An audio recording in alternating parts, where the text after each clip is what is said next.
2K21 has been released, even though the season hasn't ended yet, nobody's even been drafted yet, they haven't found enough new things to put in the game, and the things they did put in the game are... The new consoles aren't out, not that it matters to me because I'm stuck on PC and they refuse to give us next-gen version. And yeah, I know they did it for 2K14, but that doesn't excuse squat. It was dumb then and it's dumb now. As you can tell, I'm not too happy with my yearly purchase, but I need my basketball fix. Do I just go back and replay one of the older games that I already have plenty of hours in? Well, that was exactly what I was going to do until by a series of weird events I stumbled onto an even weirder game that further solidifies how absolutely wild old Japanese games got. So of course that means that I have to make a video showing off this absolute gem of a game. So let me introduce to you Japan's take on basketball games 101, not the show starring my boy Flex Washington.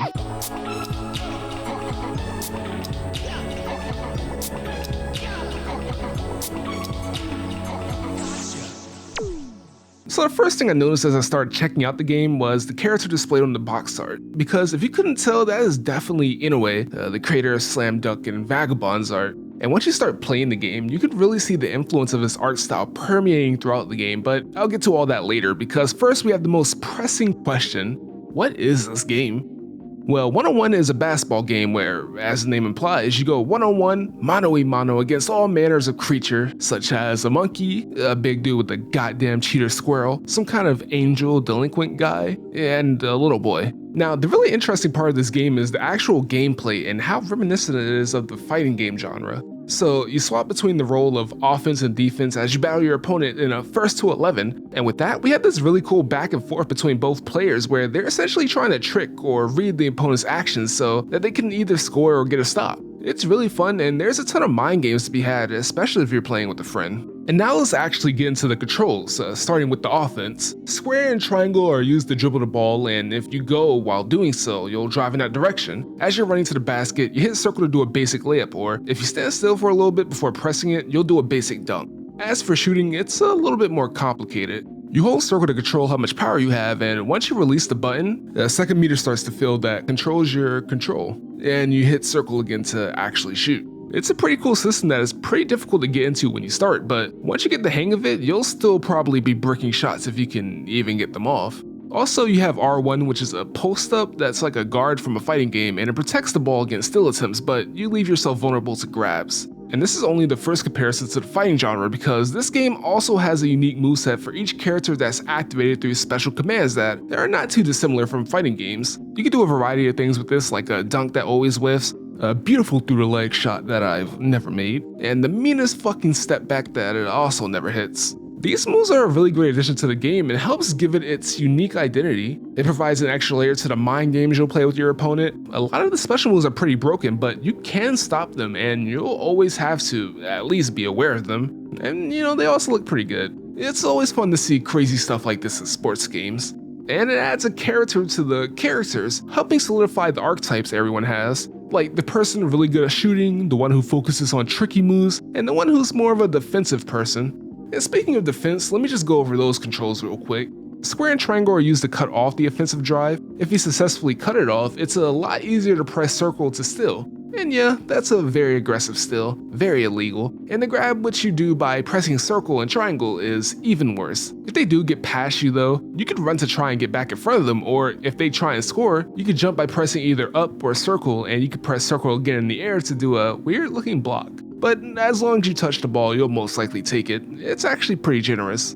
Anyway, back at the top of the key, you can hit up to try and block jump shots, and if you hold L1 before pressing up, you'll contest, which never matters unless you're literally too tall to shoot over. Okay, so now that you know how to play the game, it's time to see what it has to offer. Well, it's pretty much the same as any other fighting game of the time. You got the arcade or story mode, a versus mode, the practice stuff, and mini games. The first thing I'll mention is the practice mode. You have the tutorial, which is how I even know how to play the game, and you have a couple of different ways to mess around. It honestly is pretty fun to just play the game without any of the real pressure. I definitely spent a good amount of time here just practicing my moves and strategies, trying to get better.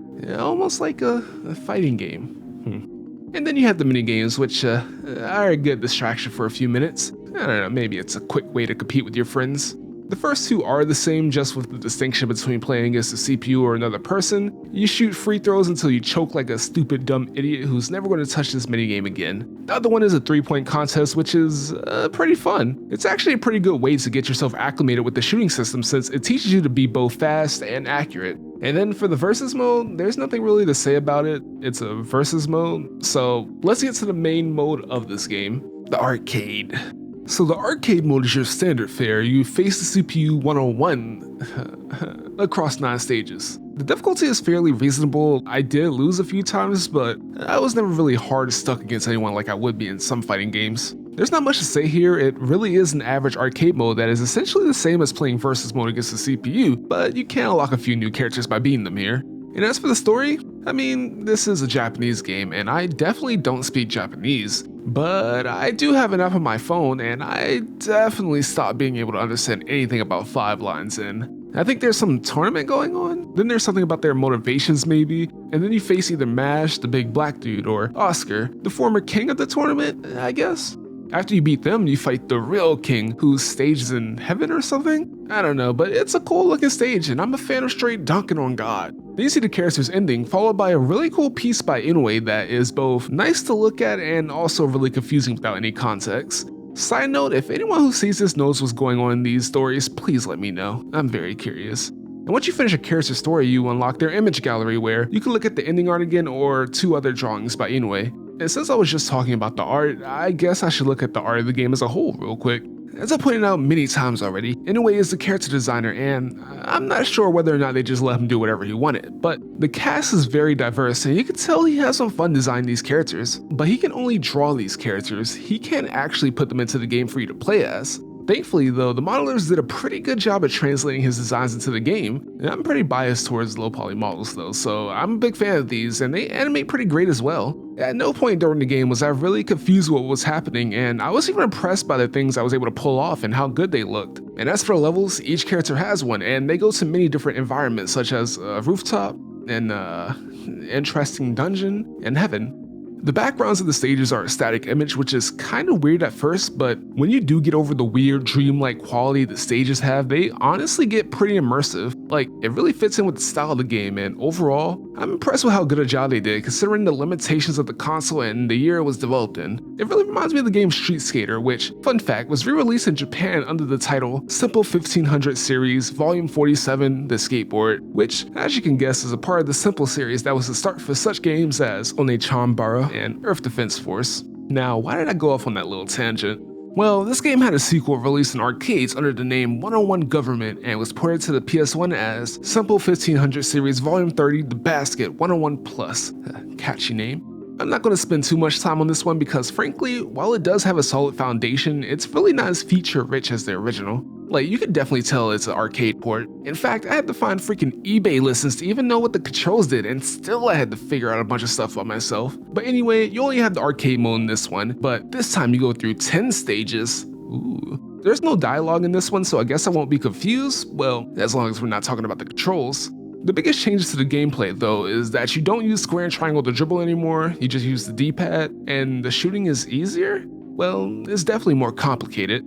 See, there's this constantly pulsating thing that represents your control now, and it needs to be in the center when you let go of circle to have the best chance of it going in. As long as your control is straight, it's a lot more generous in terms of how long you need to hold it.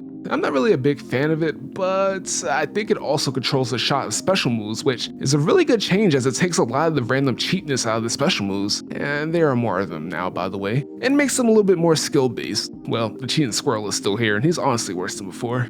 Other than the controls though, you play full court now and there's a shot clock so you can't just run the clock down. Once again, another really good change as it adds in more fluidity to the game and it gives you the ability to capitalize on good defensive plays you make. And really, they should have called this game 2-on-2.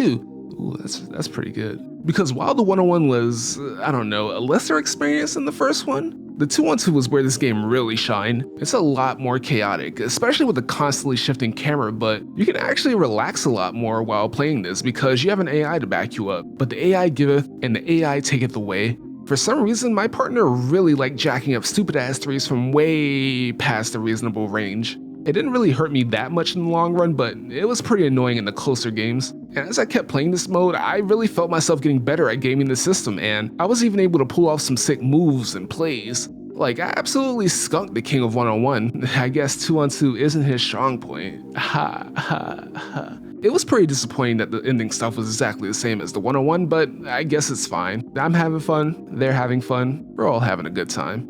Like I said before, I feel like they took some steps forward and some steps back in terms of the main gameplay, but there really isn't enough in this game, and you're really missing a lot of things from the old one. I wish that there could be another game to provide the definitive edition for this formula, but what can I say? I thoroughly enjoyed my time with this one. So I guess I'll just wrap the video up now.